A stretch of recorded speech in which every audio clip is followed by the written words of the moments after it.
Hello friends, आइए शुरू करते हैं आज के करंट अफेयर के इम्पोर्टेंट क्वेश्चन। आज का पहला क्वेश्चन है, हाल ही में यूथ पाठशाला मोबाइल ऐप किस राज्य में लॉन्च किया गया है?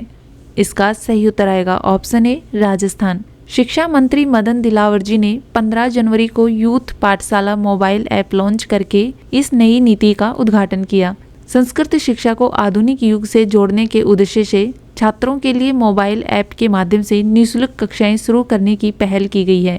शिक्षा मंत्रालय की ओर से की जा रही इस पहल से संस्कृति शिक्षा के प्रोत्साहन और संवर्धन में सहायता मिलेगी। अगला क्वेश्चन है, राजस्थान निर्वाचन विभाग का स्टेट आइकॉन किसे घोषित किया गया है? इसका सही उत्तर आएगा ऑप्शन ए नीरज चौधरी को। राजस्थान के विख्यात पर्वतारोही और जल संसाधन विभाग के अधिशासी अभियंता नीरज चौधरी को निर्वाचन विभाग राजस्थान का स्टेट आइकॉन घोषित किया गया है। भारत निर्वाचन आयोग ने नीरज चौधरी को स्टेट आइकॉन घोषित करने के प्रस्ताव को स्वीकृति दे दी है। मुख्य निर्वाचन अधिकारी नवीन महाजन ने गुरुवार को नीरज चौधरी को इस आशय का प्रमाण पत्र सौंपा है। अगला क्वेश्चन है, राजस्थान के किस जिले में पाक विस्थापियों को भारतीय नागरिकता पत्र दिए गए हैं? इसका सही उत्तर आएगा ऑप्शन सी जोधपुर। राजस्थान के जोधपुर जिले में 45 पाक विस्थापितों को भारतीय नागरिकता एवं 29 स्वीकृत पत्र दिए। यह भारतीय नागरिकता स्वीकृत पत्र जोधपुर में 17 जनवरी को दिए गए थे। JNVU सभागार में राज्य स्तरीय नागरिकता शिविर में 45 पाक विस्थापितों को भारतीय नागरिकता एवं 29 लोगों को स्वीकृत पत्र दिए गए। अगला क्वेश्चन है, पाकिस्तान के उपग्रह को किस देश द्वारा लॉन्च किया गया है?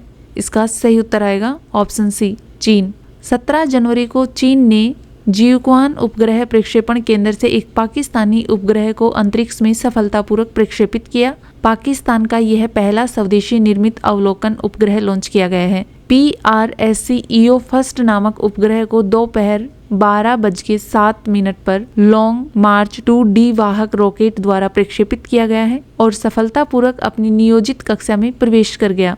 अगला क्वेश्चन है, कौन सा देश भारत से ब्रह्मोस मिसाइल को खरीदेगा? इसका सही उत्तर आएगा ऑप्शन डी इंडोनेशिया। इंडोनेशिया जल्द ही भारत से $450 मिलियन की डील पर हस्ताक्षर करने वाला है। भारत और इंडोनेशिया के बीच ब्रह्मोस सुपरसोनिक क्रूज मिसाइल की डील फाइनल होने वाली है। यह डील भारत की सबसे बड़ी रक्षा निर्यात समझौते में से एक होगी। फिलीपींस ने साल 2022 में भारत के साथ ब्रह्मोस मिसाइल को लेकर सौदा किया था। अप्रैल 2024 में भारत ने ब्रह्मोस मिसाइल की पहली खेप फिलीपींस को सौंपी थी। अगला क्वेश्चन है, हाल ही में मुख्यमंत्री MG रामचंद्रन की 108वीं जयंती कब मनाई गई थी? इसका सही उत्तर आएगा ऑप्शन डी 17 जनवरी को। 17 जनवरी को मुख्यमंत्री MG रामचंद्रन जी की 108वीं जयंती मनाई गई थी। प्रधानमंत्री मोदी जी ने थिरू MG रामचंद्रन को उनकी जयंती पर श्रद्धांजलि दी है। मरुथुर गोपालन रामचंद्रन जी एक भारतीय अभिनेता, राजनीतिक और परोपकारी व्यक्ति थे, जिन्होंने 1977 से 1987 में अपनी मृत्यु तक तमिलनाडु के मुख्यमंत्री के रूप में कार्य किया। वे अखिल भारतीय अन्ना द्रविड़ मुनेत्र कन्नगम के संस्थापक और पहले महासचिव थे। 1988 में रामचंद्रन को मरणोपरांत भारत रत्न से सम्मानित किया गया। MGR का जन्म 17 जनवरी 1917 को हुआ था। 24 दिसंबर 1987 को उनका निधन हो गया था। वे 1977 से 1987 में अपनी मृत्यु तक तमिलनाडु के मुख्यमंत्री रहे। अगला क्वेश्चन है, नेशनल टुलिप डे कब मनाया जाता है? इसका सही उत्तर आएगा ऑप्शन डी 18 जनवरी को। नेशनल टुलिप डे 18 जनवरी को मनाया जाता है। यह दिन खास रूप से दुनिया भर में टुलिप फूलों की सुंदरता और महत्व को मान्यता देने के लिए मनाया जाता है। यह दिन खास रूप से नीदरलैंड्स में मनाया जाता है, जहां टुलिप फूलों की खेती का एक लंबा इतिहास है। इसका उद्देश्य है टुलिप फूलों की महत्वता और सुंदरता को सेलिब्रेट करना। टुलिप फूल का वैज्ञानिक नाम टुलिपा है। नेशनल टुलिप डे का पहला आयोजन 1950 के दशक में हुआ था, जब नीदरलैंड में टुलिप फूलों की प्रदर्शनी आयोजित की गई थी। टुलिप फूल को नीदरलैंड्स का राष्ट्रीय फूल माना जाता है। अगला क्वेश्चन है, हाल ही में किस आयोग ने भारत के सीमेंट क्षेत्र के लिए CCUS पर कार्यशाला आयोजित की? इसका सही उत्तर आएगा ऑप्शन बी नीति आयोग। नीति आयोग ने 2070 तक भारत के शुद्ध शून्य लक्ष्य के लिए आवश्यक डीकार्बोनाइजेशन रणनीतियों और प्रौद्योगिकियों पर चर्चा करने के लिए भारतीय सीमेंट क्षेत्र में कार्बन कैप्चर, उपयोग और भंडारण पर एक कार्यशाला आयोजित की। प्रमुख प्रतिभागियों ने CCUS प्रौद्योगिकियों और CO2 उपयोग की क्षमता पर चर्चा की। सीमेंट उद्योग, जो भारत के CO2 उत्सर्जन में 5.8% का योगदान देता है, को अपने उत्सर्जन में 35% से 45% की कमी करने के लिए CCUS की आवश्यकता है। कार्यशाला में भारत सरकार के प्रधान वैज्ञानिक सलाहकार प्रोफेसर अजय कुमार सूद, नीति आयोग के सदस्य डॉक्टर VK सारस्वत, विद्युत मंत्रालय के सचिव श्री पंकज अग्रवाल, CSR के महानिदेशक डॉक्टर N कलई सेल्वी और सरकार, सार्वजनिक उपक्रमों, उद्योग, थिंक टैंक और शिक्षा जगत के गणमान्य व्यक्तियों ने भाग लिया।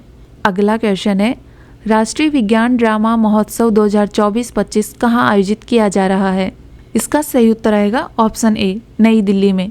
राष्ट्रीय विज्ञान संग्रहालय परिषद के प्रमुख कार्यक्रमों में से एक राष्ट्रीय विज्ञान ड्रामा महोत्सव 2024-25 राष्ट्रीय विज्ञान केंद्र दिल्ली में आयोजित किया जा रहा है।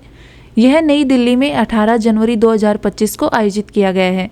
इस कार्यक्रम में मुख्य अतिथि प्रख्यात रंगमंच एवं वॉइस ओवर कलाकार डॉक्टर सुचित्रा गुप्ता जी हैं।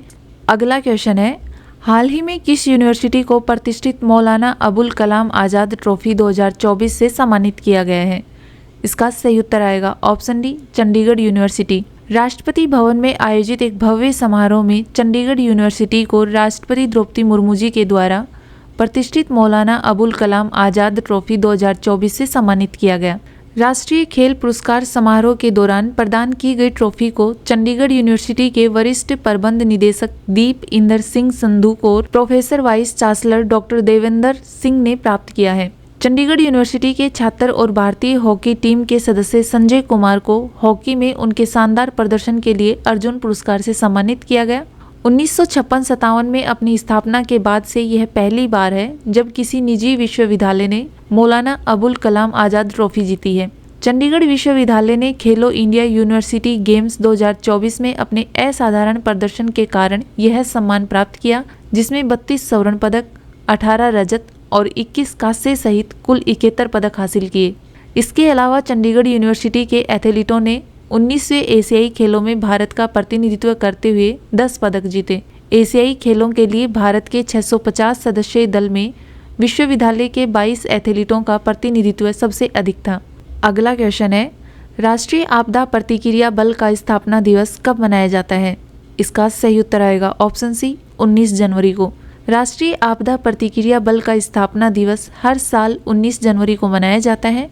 राष्ट्रीय आपदा प्रतिक्रिया बल का गठन आपदा प्रबंधन अधिनियम 2005 के तहत किया गया था। यह केंद्रीय गृह मंत्रालय के अधीन काम करता है। राष्ट्रीय आपदा प्रतिक्रिया बल को आपदा या संकट की स्थिति में विशेष प्रतिक्रिया के उद्देश्य से स्थापित किया गया था। स्वच्छ भारत स्वस्थ भारत अभियान, स्वास्थ्य जागरूकता कार्यक्रम, बीमारी की रोकथाम एवं नियंत्रण जागरूकता कार्यक्रम, बाल कुपोषण जागरूकता कार्यक्रम में भी NDRF सहायता करता आ रहा है। NDRF को राज्य आपदा प्रतिक्रिया बल के साथ में काम करने और आपदाग्रस्त क्षेत्रों के पास उपलब्ध संसाधनों और उपकरणों की जानकारी एकत्रित करने हेतु निर्देशित किया गया है। NDRF के महानिदेशक भारतीय पुलिस संगठनों से प्रतिनियुक्ति पर IPS अधिकारी हैं। राष्ट्रीय आपदा प्रतिक्रिया बल 16 बटालियनों का एक बल है। यह अर्धसैन्य बलों के आधार पर आयोजित किया जाता है तथा भारत के अर्धसैन्य बलों से प्रतिनियुक्ति पर व्यक्तियों द्वारा संचालित होता है। अगला क्वेश्चन है, हाल ही में किस राज्य के मुख्यमंत्री ने महिला सरपंचों अपने अपने गांव का ब्रांड एम्बेसडर नियुक्त करने का फैसला किया है? इसका सही उत्तर आएगा ऑप्शन बी, हरियाणा के मुख्यमंत्री। हरियाणा के मुख्यमंत्री नायब सिंह सैनी जी ने 17 जनवरी को कहा है कि बेटी बचाओ बेटी पढ़ाओ कैंपेन के तहत राज्य की सभी महिला सरपंचों या ग्राम प्रधानों को अपने अपने गांव का ब्रांड एम्बेसडर नियुक्त किया जाएगा और इसका उद्देश्य है प्रधानमंत्री नरेंद्र मोदी जी द्वारा शुरू किए गए अभियान में उनकी सक्रिय भागीदारी सुनिश्चित करना। हरियाणा में अगले 5 वर्षों में राज्य में 10,000 आंगनवाड़ी केंद्रों को सक्षम आंगनवाड़ी केंद्रों के रूप में विकसित किया जाएगा। अब हम करते हैं कल की क्लास का रिवीजन। पहला क्वेश्चन है, किस राज्य सरकार ने 1 स्टेट 1 इलेक्शन की नीति लागू की है? इसका सही उत्तर आएगा ऑप्शन बी, राजस्थान। अगला क्वेश्चन है, भारत मोबिलिटी ग्लोबल एक्सपो के दूसरे एडिशन का उद्घाटन किसके द्वारा किया गया है? इसका सही उत्तर आएगा ऑप्शन ए, प्रधानमंत्री नरेंद्र मोदी जी के द्वारा। अगला क्वेश्चन है, सुप्रीम कोर्ट के नए जज कौन बने हैं? इसका सही उत्तर आएगा ऑप्शन सी, कृष्णन विनोद चंद्रन जी। अगला क्वेश्चन है, 8वें वेतन आयोग के गठन को कब मंजूरी दे दी है? इसका सही उत्तर आएगा ऑप्शन सी 16 जनवरी को। अगला क्वेश्चन है डॉक्टर मनमोहन सिंह जी का स्मारक स्थल कहाँ बनाया जाएगा? इसका सही उत्तर आएगा ऑप्शन सी दिल्ली में। अगला क्वेश्चन है क्यूएस फ्यूचर स्किल्स इंडेक्स 2025 में भारत कौन से स्थान पर है? इसका सही उत्तर आएगा ऑप्शन बी दूसरे स्थान पर।